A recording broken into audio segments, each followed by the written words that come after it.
Indian just built some of the best-looking bikes they've made in years. And if you're in the UK or Europe, you're probably not getting one. And this isn't just a paint job slapped on the standard bikes.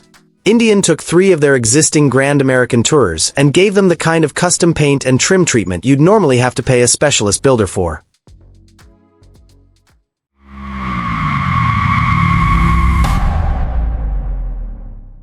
First up, the Challenger Elite.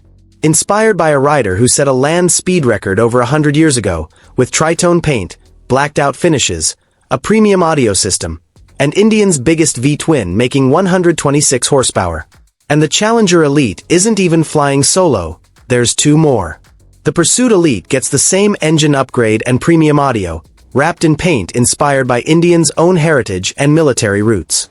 Plus, every one gets an individually numbered plaque. Then there's the Chieftain Elite, a bagger that trades outright power for old-school V-twin character, but still gets the full hand-painted premium treatment. Now here's the part that's going to annoy a lot of you. Just 350 Challenger Elites, 250 Pursuit Elites, and 350 Chieftain Elites will ever be built, which means 950 bikes total, worldwide. Except Indian has confirmed worldwide. Currently means the US and Canada only. No UK, no Europe, at least, not for now. So is that actually the end of the story?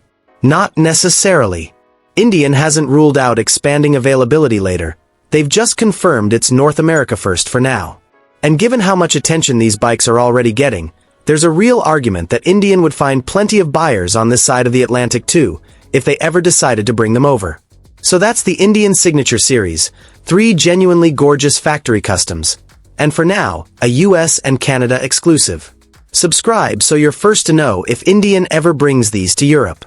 And tell me, worth importing, or are you just going to admire from afar?